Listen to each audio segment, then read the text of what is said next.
이 시간 우리에게 주신 하나님의 말씀은 이사야 3장 8절에서 12절입니다. 구약성경 970면에 기록되어 있습니다. 이사야 3장 8절에서 12절 말씀 교독하겠습니다. 예루살렘이 멸망하였고 유다가 엎드러졌음은 그들의 언어와 행위가 여호와를 거역하여 그의 영광의 눈을 범하였음이라.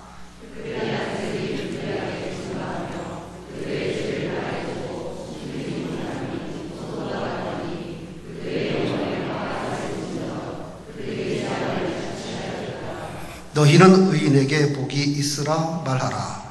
그들은 그들의 행위와 열매를 먹을 것이며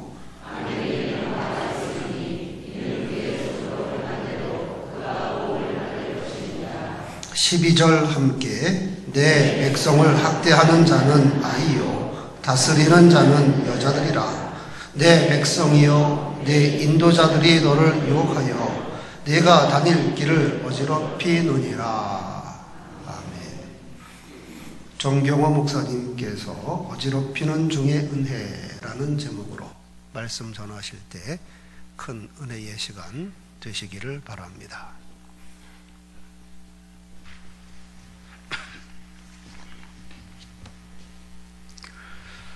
오늘 주님의 인도하심의 은총이 여러분과 함께 하시기를 축원드립니다.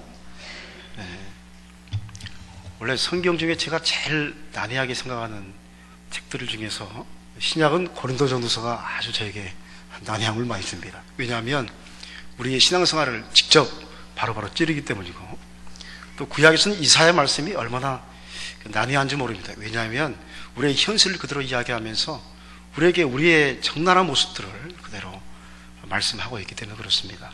근데 우리가 계속 이사야 말씀을 오늘 또 살피게 될 건데, 이사야 말씀을 통해서 여러분 하나님의 은혜가 우리 가운데 임하기를 간절히 소원합니다. 그 성폭행 당하고 임신한 소녀 리젤이라는 한 소녀가 있었습니다. 그녀는 신앙 양심상 낙태할 수가 없어서 아이를 낳았습니다. 그리고 입양을 시킵니다. 그리고 신학을 공부해서 나중에 목사님이 됩니다. 26년이 지났습니다. 그런데 어느 날 여러 경로를 통해서 생모 소재를 파악한 딸로부터 전화 한 통을 받았습니다. 딸은 자신이 성폭행 당한 불행한 아이로 태어난 것을 양부모로부터 전해 들었다고 말했습니다. 그리고 훌륭한 양부모를 만났습니다. 그리고 대학도 졸업하고 좋은 남자도 만났습니다. 그리고 아이들도 예쁘게 낳아서 아름다운 가정을 이끌고 삶을 살아가고 있습니다. 26년 전에 어머니에게 불행한 일이 있어서 제가 태어났는데 저를 낙태하지 않고 태어나게 해주심에 감사드립니다 라고 전화를 했습니다. 여러분 같으면 그 전화 받고 어떤 마음들이 오갔겠습니까? 이 리젤 목사님이 그 전화기가 너무 싫었습니다. 옛날에 26년 전에 잊어버렸던 그 일이 다시 들춰지면서 마음의 상처가 막 다시, 그래서 너무너무 싫은 겁니다. 딸인데 그냥 전화를 끊고 싶은 거예요.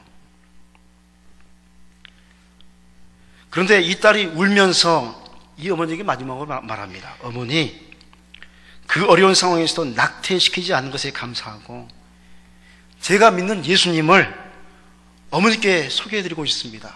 우리 어머니도 예수 믿었으면 좋겠습니다. 이 어머니가 목사인데 목사님이 자기 딸에게 예수 믿으라고 하는 소리를 들으면서 이 리젤 목사님의 마음이 이제 무너져 내리기 시작합니다. 그러면서 좀 부드러워지기 시작합니다. 눈물을 흘리면서 그 딸에게 이제 전화를 계속하는 그런 일들이 있었습니다. 여러분, 죄 많은 곳에 은혜가 많은 줄 믿습니다. 할렐루야. 죄 많은 곳에 은혜가 많습니다. 사랑하는 여러분요, 가끔 우리는 예기치 않는 불행을 경험할 때가 있습니다. 나에게 설마 그런 일이 있겠어? 이런 어려운 일을 당할 때에도 우리에게 성경은 뭐라고 말씀하시냐면 감사하라 라고 말씀합니다. 어떻게 이럴 수 있습니까? 어려운 일을 당하고 불행한 일이 나에게 일어났고 나에게 병이 찾아왔고 고축이 생겼는데, 그런데 성경은 우리에게 감사하라 라고 말씀합니다. 이것이 어떻게 가능할까? 가끔 우리는 말씀을 바라보면서 나에게만은 일어나지 않을 것이라고 생각하는 일이 일어날 때 우리는 하나님을 원망합니다. 하나님, 그러실 수 있습니까? 저 11조도 잘했고 주일도 한 번도 빠지지 않았고 예배도 한 번도 빠지지 않았는데 이런 일이 어찌 내 인생에 일어날 수 있단 말입니까? 그러나 여러분이요, 하나님의 은혜는 우리의 원망 한가운데 함께 하신 줄 믿습니다. 오늘 우리는 이사야서를 살피면서 우리의 상식을 뛰어넘어 버리는 하나님의 은혜에 대해서 접하게 됩니다. 이사야는 참 이상한 이야기합니다. 우리가 이해하지 못하는 은혜를 이야기합니다. 이사야서는 도대체 이해될 수 없는 은혜를 이야기하면서 예루살렘이 멸망당할 것이 은혜다라고 말합니다. 세상에 우리나라 서울이 예를 들어서 멸망당하는 것이 하나님 앞에 은혜다라고 하면 누가 아멘 하겠습니까? 그런데 이사야서 말씀은 예루살렘이 멸망할 것이다. 이게 너희들에게 은혜다. 그리고 이스라엘의 모든 것들이 무너져 내리기 시작합니다. 이때 우리는 무엇이라고 말해야 합니까? 지금 이사야서가 기록된 것은 바벨론 포로 시기에 기록된 겁니다. 그러니까 지금 바벨론 포로에 있는 사람의 입장에서 그 시대를 바라보는 겁니다. 이사야는 이런 현실의 장벽 앞에서 다음과 같은 영적 원리들을 우리에게 가르쳐주고 있습니다. 첫째로 보니까 영혼의 화가 임할 때에도 우리는 새로운 눈을 갖게 됩니다. 그것은 하나님 여호와의 눈입니다. 한번 따라하겠습니다. 하나님 여호와의 눈. 8절 말씀 보니까 예루살렘이 멸망하였고 유다가 엎드러졌음은 그들의 언어와 행위가 여호와를 기억하여 그의 영광의 눈을 범하였음이라 라고 말씀하고 있습니다. 우리는 이 같은 말씀을 싫어합니다.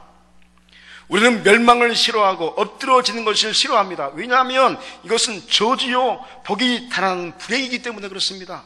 우리는 평안을 좋아합니다. 그리고 우리 인생이 정착하기를 즐겨합니다.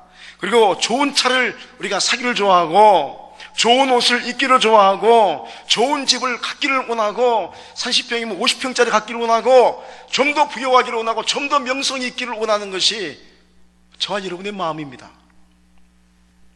그래서 우리는 끊임없이 바알을 섬기는 것처럼 그렇게 하나님을 섬기려고 합니다.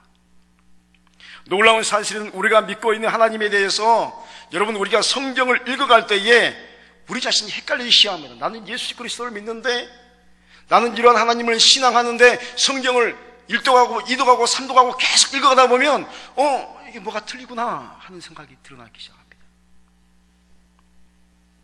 그것은 성경이 비추이는 우리의 모습이 갈멜산에서 빌고 있는 450명과 400명의 바알과 아세라 제사장들과 그들의 모습과 비슷한 것이 우리의 모습 같다 하는 생각이 들 때가 있습니다.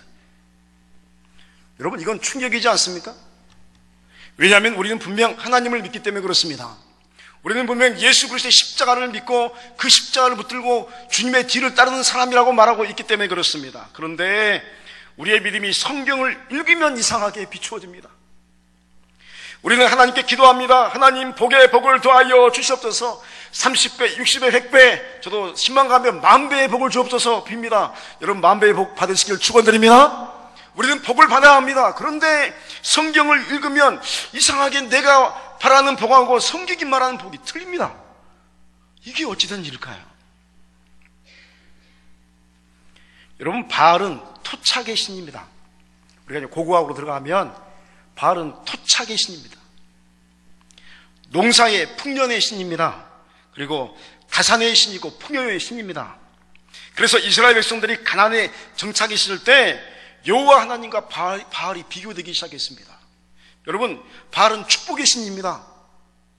즐거움이 있습니다. 그 안에 어마어마한 문화가 있습니다. 그런데 하나님은 산의 신이었습니다. 나그네의 신입니다. 성경은 우리에게 끊임없이 말합니다. 너희는 이 세상이 영원히 있을 것이 아니라 나그네 길이다 라고 말합니다. 나그네 길. 잠시 있다가 영원한 나라로 거쳐가는 과정 중에 하나라고 말합니다. 산의 신, 나그네의 신입니다. 그런데 바알은 복을 주고 풍요를 주고 다산을 주고 권세를 주고 물질을 주고 명예를 주는 것처럼 보입니다. 그래서 이스라엘 백성들이요, 말은 여호와 하는데 바알을 섬겼어요. 구약 성경을 잘 보시면요, 그들이 우리의 신앙하고 틀린 게 별로 없습니다. 그들은 하나님을 이야기합니다. 여호와를 섬긴다고 합니다. 그런데 말만 여호와하고 나머지는 바알을 섬기는 거예요. 그래서 이스라엘 백성들은 구약 성경 내내 바알을 섬겼습니다. 이 모습은 거짓된 허상을 쫓는 그러한 모습일 뿐입니다.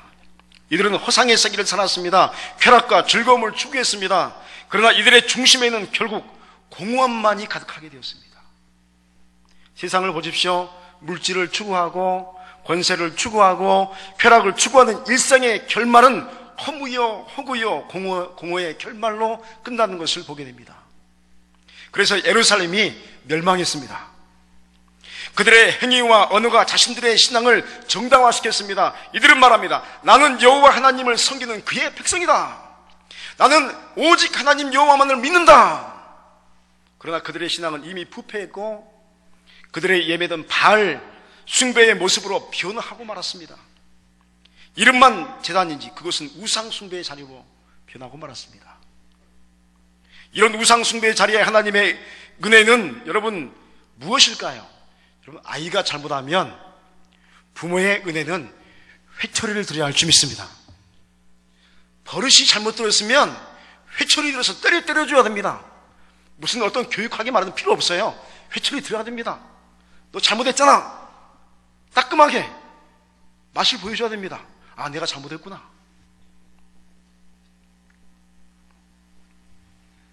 하나님은 예루살렘 멸망이라는 회초리를 이스라엘 백성에게 드셨습니다. 그래서 하나님의 영광을 볼 수 있는 새로운 눈을 주기를 원하셨습니다. 너희들이 지금 예루살렘에 빠져있는 너희들의 생각과 습관과 신앙은 모두 잘못된 것이다 하고 예루살렘 멸망의 회초리를 드셨습니다. 이것이 여러분 주님의 은혜일 줄 믿습니다. 할렐루야? 아멘이 잘 안 나오시죠? 이게 쉽지 않은 말입니다. 여러분, 오늘 우리 한국교회는 하나님의 새로운 은혜가 시작된 줄 믿습니다. 얼마나 다행스러운 일인지요?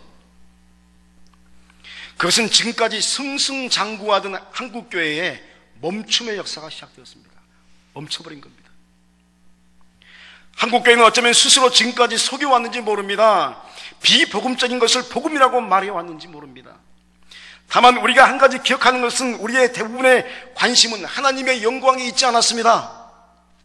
성공하는 인생, 돈을 많이 버는 인생, 승승장구하는 인생, 그리고 교회의 사이즈가 커져가는 성공하는 교회의 그런 모델, 어떻게 하면 더 많은 사람이 모일 것인가?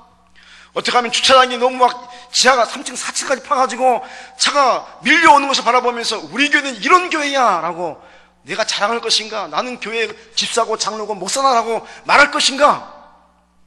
이게 우리의 관심이었지 않습니까? 그러다 보니까 하나님의 뜻을 잃어버렸습니다. 이때 하나님의 은혜는 잠시 멈추게 하는 것이 은혜인 줄 믿습니다. 되돌아보게 하는 것이요. 어쩌면 더 줄어들지도 모릅니다. 회개하지 않으면, 정신 차리지 않으면. 가끔 우리 인생에 멈춤의 시간이 가끔 다가온다면 여러분, 우리는 그 시간에 주님의 눈을 바라봐야 할 줄 믿습니다. 여러분의 인생에 갑자기 어려움이 있다면 멈추어서서 하나님을 바라보십시오. 둘째로 보니까 하나님은 학대당하는 가운데 함께 하시고 또 어지럽히는 가운데 그것을 통해서 인도해 주시는 분이 우리가 믿는 하나님이십니다. 12절 말씀 보니까 내 백성을 학대하는 자는 아이요 다스리는 자는 여자들이라. 내 백성이여 내 인도자들이 너를 유혹하여 내가 다닐 길을 어지럽히느니라 라고 기록합니다. 이 얼마나 어려운 말씀입니까? 답답하고 또 급습하고 나라의 지도자가 어린아이와 같아서 도대체 자신이 돌봐야 할 백성을 핍박하고 백성을 인도할 자들이 도리어 죄를 짓도록 유혹하여서 돈을 벌기 위해서 더 죄를 흥황하게 만들어서 인생들을 어지럽히는 역사가 펼쳐지기 시작한 겁니다. 하나님의 백성들이 탄식합니다. 하나님께 부르짖습니다. 하나님, 이 민족을 되돌아보아 주시옵소서. 그런데도 여전히 불의는 판을 치고 어지러운 역사는 계속됩니다. 하나님은 역사하지 않으신 것 같습니다. 침묵하신 하나님을 경험하는 것 같습니다. 도대체 하나님은 뭐 하시는 겁니까? 라고. 오늘 죄송합니다. 오늘 좀 험악한 말이 좀 자주 나올 것 같습니다. 제가 말하는 게 아니라 이사야의 말씀이 그렇습니다. 이런 상황이 어린 사무엘의 시대에도 똑같이 일어났습니다. 사무엘 2장 12절 이하에 보니까 엘리의 아들들이 불의를 행하였습니다. 제사장들이 불의를 행하는 겁니다. 영적 지도자들이 자신들의 탐심을 채우기 시작했습니다. 하나님께 드리는 제물을 착취했습니다. 그 모습은 그 아버지 엘리의 모습을 그대로 반영합니다. 아들들은 아버지의 모습을 배웠고 탑습했습니다. 그리고 그렇게 불의를 아버지처럼 행했습니다. 하나님의 법궤가 있는 곳에서 하나님은 깊은 침묵을 행하시기 시작했습니다. 엘리의 생활은 단조로웠습니다. 엘리의 일생은 몸이 건조했습니다. 왜냐하면 불의가 가득했기 때문에 그렇습니다. 하나님은 엘리를 버렸습니다. 그의 아들들을 버렸습니다. 그래서인지 이스라엘 백성들에게도 하나님의 역사가 임하지를 않았습니다. 그런데 보십시오. 놀라운 사실은 그처럼 몸이 건조하고 악한 엘리를 하나님은 그래도 사용하신다는 겁니다. 엘리는 눈이 어두워서 잘 보지 못했다고 사무엘 3장 2절에 말씀합니다. 그는 하나님의 음성을 들은지 너무도 오래되었습니다. 기도하는 법이 없었습니다. 기도할 줄 몰랐습니다. 하나님의 음성이 들리지 않았습니다. 하나님의 음성을 듣지 못하는 제사장은 아무런 감동을 주지 못하는 존재입니다. 하나님의 역사가 그에게서 그리고 이스라엘에게서 끊어져 버렸습니다. 그런 그를 하나님께서 그럼에도 불구하고 사용하셨습니다. 사무엘이 잠자리에 들었는데 하나님께서 사무엘을 부르십니다. 그래서 엘리에게 달려갑니다. 당신이 나를 부르셨기로 내가 여기 있나이다. 엘리가 이에 나는 부르지 않았다. 다시 가서 잠을 자라. 이 일이 3번 반복되자 지금까지 희미했던 기억 하나가 엘리의 마음속에 떠오르기 시작합니다. 아, 이게 뭐지? 옛날에 내가 처음 하나님을 섬길 때 들었던 기억이 떠오릅니다.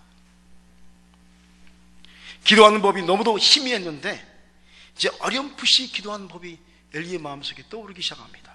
그리고 엘리의 마음에 하나의 생각이 스칩니다. 아하, 하나님이 이 아이를 부르시는구나. 그래서 사무엘에게 하나님의 부르심에 응답하는 법을 일러줍니다. 그가 너를 부르시거든 내가 말하기를 여호와여 말씀하옵소서 주의 종이 듣겠나이다. 이 한마디가요 이스라엘에게 복으로 임합니다. 놀랍지 않습니까? 몸이 건조한 엘리, 버려진 엘리. 엘리는 이렇게 사용을 받습니다. 매우 악한 제사장 엘리를 하나님은 매우 중요한 순간에 쓰셨습니다. 영적 교만함이 가득한 그를 통해서 하나님은 사무엘을 부르셨습니다. 그리고 엘리는 영원히 버려지게 됩니다. 그의 마지막 쓰임받는 모습이었습니다. 만일 이런 엘리의 모습이 없었더라면 이스라엘은 상당히 더 오랫동안 영적 암흑 속에 들어가야 했을 것입니다. 여러분, 악한 지도자가 나라를 어지럽히고 또 악한 제사장이 어둠을 불렀는데도 하나님은 여전히 그 가운데 일하고 계시며 또 임재하시고 계시며 또 새로운 희망을 보여주십니다. 할렐루야. 여러분의 삶이 엉망진창인데도 그 엉망진창 속에 하나님은 여전히 여러분과 함께한 줄 믿습니다. 이게 하나님의 은혜입니다. 사랑하는 여러분이요, 이사야는 이런 면에서 하나님의 더 깊은 임재의 역사를 우리에게 말씀합니다. 세상의 어지러움, 영적인 흑암의 역사 속에서 그 중심에서 함께 하시는 하나님의 임재는 우리에게 신비입니다. 알 수 없습니다. 그런데 하나님의 역사는 이것이 당연한 것입니다. 이 임재의 역사를 혼돈 속에서 볼 수 있을 때에 우리의 영혼은 춤을 추기 시작할 겁니다. 아하, 그렇구나. 하나님이 내 혼돈 속에서 함께 하시는구나. 이 은혜가 여러분의 것이 되기를 간절히 소원합니다. 세 번째로 보니까 어지러운 현실 속에서도 하나님은 강력한 선포를 하십니다. 이 메시지의 의인은 그 행위의 열매를 먹고 악인은 보응을 받게 된다 하는 것입니다.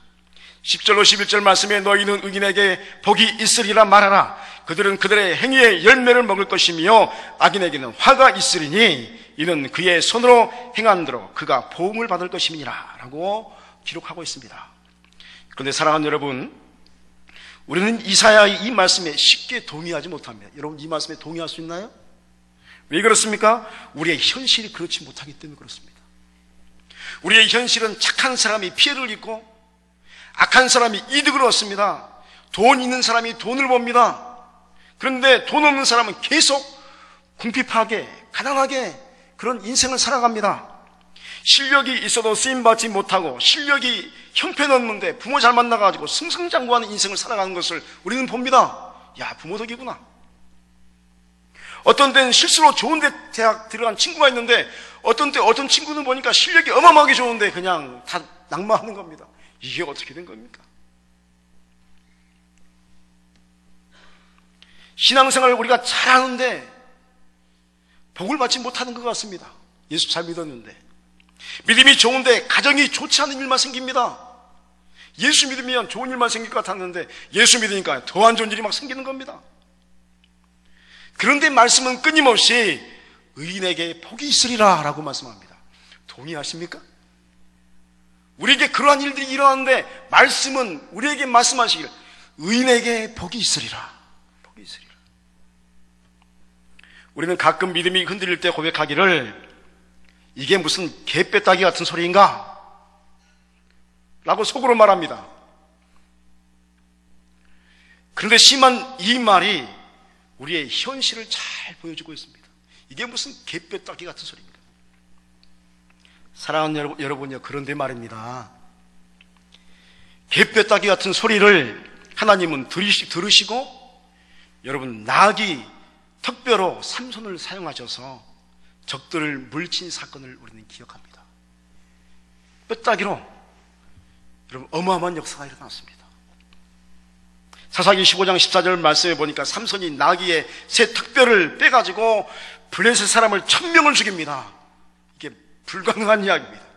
개뼈따기 같은 그 뼈따기로 여러분 창과 칼을 가지고 있는 1000명의 군사를 쳐 죽입니다. 나귀 뼈로 칼과 창을 이겼습니다. 뼈다귀의 역사는 지금도 여러분 계속되는 줄 믿습니다. 할렐루야. 여러분 뼈다귀 역사는 지금도 계속됩니다. 에스겔 37장에 보니까 골짜기 가운데 뼈가 가득한 마른 뼈 환상이 보여지기 시작했습니다. 골짜기에 마른 뼈들이 가득했습니다. 이때 하나님께서 명령하였습니다. 너는 이 모든 뼈들에게 대언하여 이르기를 너희 마른 뼈들아 여호와의 말씀을 들을지어다. 주 여호와께서 이 뼈들에게 이같이 말씀하시기를 내가 생기를 너희에게 들어가게 하리니 너희가 살아나리라. 너희 위에 힘줄을 주고 살을 입히고 가죽으로 덮고 너희 속에 생기를 넣으리니 너희가 살아나리라. 또 내가 여호와인 줄 너희가 알리라 하셨다 하라 라고 선포하게 하셨습니다. 그랬더니 마른 뼈들의 생기가 살고 살이 오르고 가죽이 덮였습니다. 그런데 그 안에 생명이 없었습니다. 생기가 빠진 겁니다.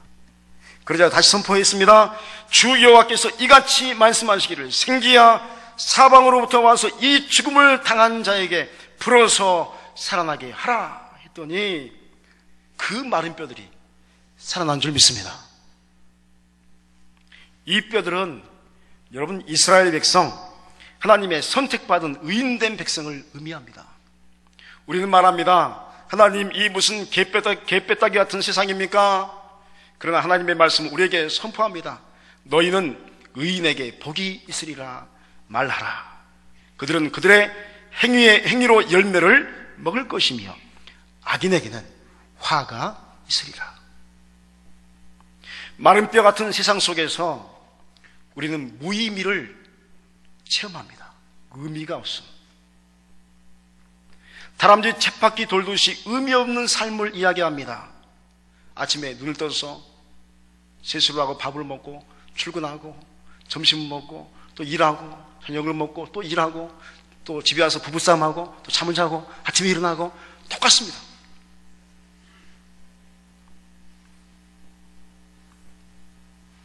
그러나 의인은 하나님의 복을 받는 줄 믿습니다. 이 복은 무엇입니까? 여러분, 생기의 복입니다. 한번 따라하겠습니다. 생기의 복. 생기의 복입니다. 마른 뼈 같은 세상에서 생기를 찾습니다. 기쁨이 넘칩니다. 돈이 없어도 기쁘고, 명예가 없어도 기쁘고, 건강이 없어도 감사하고, 인정을 받지 못해도 감사하고, 희락이 넘치기 시작합니다. 이게 웬일입니까? 이것은 마른 뼈들이 살아나는 구원의 기쁨입니다. 그리고 의인의 행위대로 먹는 복입니다. 우리는 복의 개념을 새롭게 해야 합니다. 악인은 그 행위대로 보응을 받아서 저주를 받습니다. 그들은 악한 죄를 위해서 물질을 많이 얻습니다. 악한 방법으로 권세를 얻습니다. 그리고 모든 사악한 방법을 동원해서 쾌락을 얻습니다. 그러나 그들에게 주어지는 것은 에스겔서에서 말하는 골짜기의 마른 뼈들이 무수히 많음이 그들에게 주어지는 것에 에스겔서에서는 그렇게 말합니다. 그게 저주다고. 돈 많으면 뭐합니까? 안이 텅 비었는데. 명예를 얻으면 뭐합니까? 그 안에 텅 비었는데. 생기가 없는데. 권세를 얻고 건강을 얻으면 뭐합니까? 그 안에 아무것도 없는 겁니다. 무의미. 그래서 어떤 사람은 뛰어내리지 않습니까?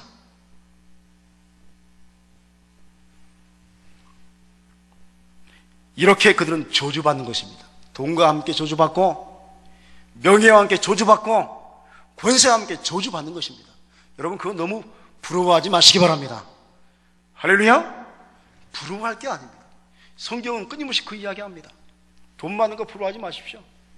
권세 많은 거 부러워하지 마십시오. 명예 있는 거 부러워할 게 아닙니다. 원하기는 여러분이요, 의인에게 주어지는 믿음의 희락과 생기와 영생의 복이 여러분의 것이 되기를 간절히 소원합니다. 오늘 우리는 이사야의 너무도 심오한 말씀 앞에 서게 되었습니다. 이사야의 말씀은 오늘날 우리의 현실을 잘 표현하고 있습니다. 그리고 어지러운 세상 중에서 하나님의 임재의 신비를 체험하는 법을 배우게 하고 있습니다. 오늘 주님 앞에서 하나님의 눈으로 세상을 보게 해달라고 여러분 기도하시기 바랍니다. 세상의 눈으로 하나님의 영광의 눈을 가리는 것처럼 불행한 것이 없습니다. 그리고 막막한 현실 안에서 함께 임재하시는 하나님의 은혜를 맛보게 해달라고 여러분 기도하시기 바랍니다. 여러분은 절망의 현실 앞에서 행복을 외칠 것입니다. 야, 돈이 없어도 하나님이 계시니까 살아볼 만한 곳이구나. 야, 명예가 없어도 하나님이 계시니까 살만한 곳이구나. 여러분의 삶의 중심이 뼈다귀로 가득하다면 이제 예수 그리스도의 이름으로 말씀을 선포하십시오. 뼈와 뼈가 붙으며 살이 차오를 것입니다. 그리고 이제 예수 그리스도의 이름으로 하나님의 생기의 은혜를 선포하십시오. 몸이 건조한 세상 한가운데에서 의미가 찾아지고 어지러운 세상에서 생명을 왕성하게 하시는 하나님의 새로운 은혜의 역사가 여러분의 인생에 함께할 줄 믿습니다. 이 복음의 축복이 여러분의 것 되시기를 주의 이름으로 축원드립니다.